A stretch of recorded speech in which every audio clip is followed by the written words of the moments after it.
ಎಲ್ಲರಿಗೂ ನಮಸ್ಕಾರ. ಕುಮುದ ರೆಸಿಪಿಗೆ ಸ್ವಾಗತ. ಇವತ್ತು ನಾನು ಗೋಂಗೂರ ತೊಕ್ಕು ಮಾಡ್ತಾ ಇದ್ದೀನಿ. ಇಲ್ಲಿ ನಾನು ಒಂದು ಕಟ್ಟು ಗೋಂಗೂರ ಸೊಪ್ಪು ತಗೊಂಡು ನೈಟೇ ಚೆನ್ನಾಗಿ ತೊಳೆದು ಒಂದು ಬಟ್ಟೆನಲ್ಲಿ ಆರಾಕೊಂಡಿದ್ದೆ. ತೇವಾಂಶ ಇಲ್ಲದೆ ಎಲ್ಲ ಚೆನ್ನಾಗಿ ಡ್ರೈ ಆಗಿದೆ. ಈಗ ಇಲ್ಲಿ ತೊಕ್ಕು ಮಾಡೋದಕ್ಕೆ ಇಲ್ಲಿ ನಾನು ಒಂದು ಕಟ್ಟು ಸೊಪ್ಪಿಗೆ 4 ಸ್ಪೂನು ಧನಿಯಾ, ಅರ್ಧ ಸ್ಪೂನು ಮೆಂತ್ಯ, 1 ಸ್ಪೂನು ಜೀರಿಗೆ ಮತ್ತು ಒಂದು 15 ಮೆಣಸಿನಕಾಯಿ. ಇಲ್ಲೊಂದು ಬಾಣಲಿಗೆ ನಾನು ಒಂದು ಅರ್ಧ ಸ್ಪೂನಷ್ಟು ಎಣ್ಣೆ ಹಾಕ್ಕೊತಾ ಇದ್ದೀನಿ. ಕಡಲೆಕಾಯಿ ಎಣ್ಣೆ, ಗಾಣದ ಎಣ್ಣೆ, ಪ್ಯೂರ್ ಗಾಣದ ಎಣ್ಣೆ, ಕಡಲೆಕಾಯಿ ಎಣ್ಣೆ ನಾನು ಯೂಸ್ ಮಾಡೋದು. ಇದು ಅರ್ಧ ಸ್ಪೂನ್ ಹಾಕ್ಕೊಂಡಿದ್ದೀನಿ.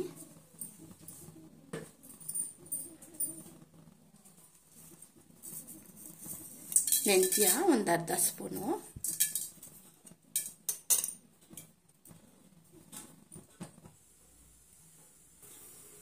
ಜೀರಿಗೆ ಹಾಕ್ತಾ ಇದ್ದೀನಿ,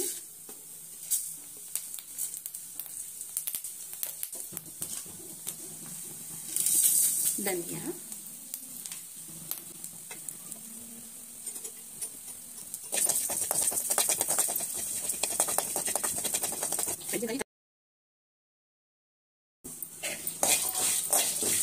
ಇದನ್ನು ಚೆನ್ನಾಗಿ ಫ್ರೈ ಮಾಡ್ಕೊಳ್ಳೋಣ.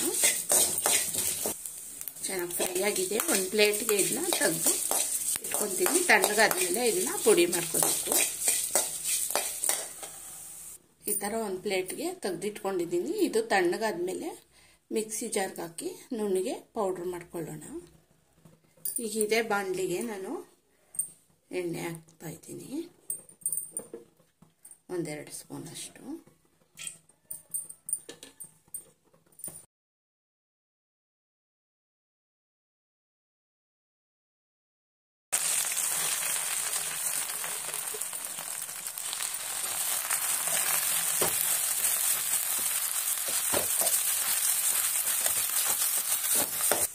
ಇದನ್ನು ಹಾಗೆ ಸಣ್ಣೂರಿನಲ್ಲೇ ಫ್ರೈ ಮಾಡ್ಕೊಳ್ಳೋಣ. ಹಾಗೆ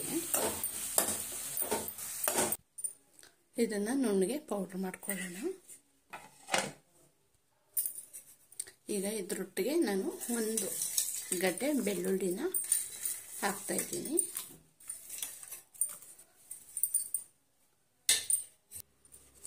ಈಗ ರೆಡಿಯಾಗಿದೆ. ಈಗ ಇದಕ್ಕೆ ಉಪ್ಪು ಹಾಕ್ತಾ ಇದ್ದೀನಿ.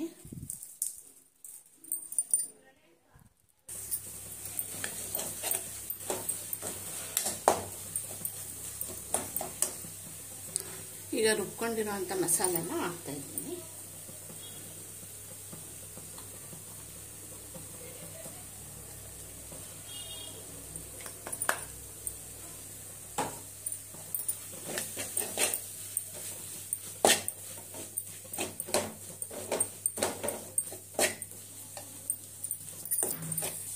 ನೋಡಿ ಫ್ರೆಂಡ್ಸ್, ಈ ಥರ ಎಲ್ಲ ನೀಟಾಗಿ ಮಿಕ್ಸ್ ಮಾಡ್ಕೋಬೇಕು. ನೀರಿನ ಅಂಶ ಸ್ವಲ್ಪನೂ ಇಲ್ಲ ನೋಡಿ. ಇದು ಒಂದು 6 ತಿಂಗಳಾದರೂ ನೀವು ಇಟ್ಕೊಂಡು ಯೂಸ್ ಮಾಡ್ಬೋದು.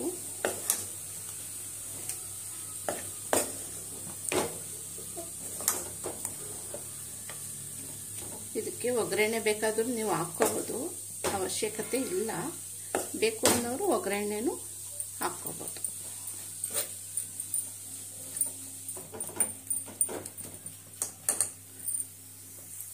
ಈಗ ರೆಡಿಯಾಗಿದೆ ಫ್ರೆಂಡ್ಸ್. ನೋಡಿ, ಎಣ್ಣೆ ಬಿಟ್ಕೊತಾ ಇದೆ ಸುತ್ತು. ರೆಡಿಯಾಗಿದೆ. ಈಗ ಒಗ್ಗರಣೆನೂ ಮಾಡ್ತಾ ಇದ್ದೀನಿ.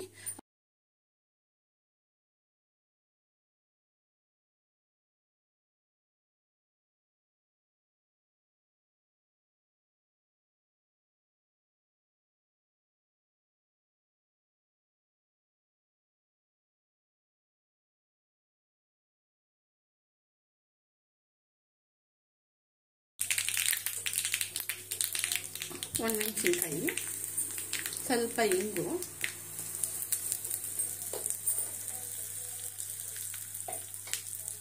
ಮತ್ತು ಕರಿಬೇವು.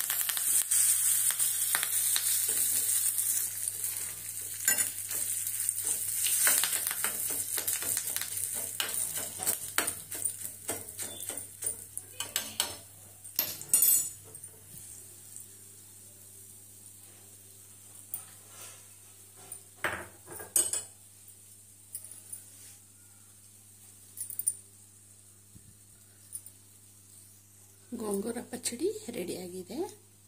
ಬಿಸಿ ಬಿಸಿ ಅನ್ನಕ್ಕೆ ತುಪ್ಪ ಹಾಕ್ಕೊಂಡು ಇದನ್ನು ತಿಂತಾಯಿದ್ರೆ ಆಹಾ ಸೂಪರಾಗಿರುತ್ತೆ. ನೀವು ಈ ಥರ ಟ್ರೈ ಮಾಡಿ. ಈ ನನ್ನ ವಿಡಿಯೋ ಇಷ್ಟ ಆಗಿದ್ದರೆ ಲೈಕ್ ಮಾಡಿ, ಶೇರ್ ಮಾಡಿ. ಇನ್ನೂ ಯಾರ್ಯಾರು ನನ್ನ ಚಾನಲ್ಗೆ ಸಬ್ಸ್ಕ್ರೈಬ್ ಆಗಿಲ್ಲ ಸಬ್ಸ್ಕ್ರೈಬ್ ಆಗಿ. Thank you friends.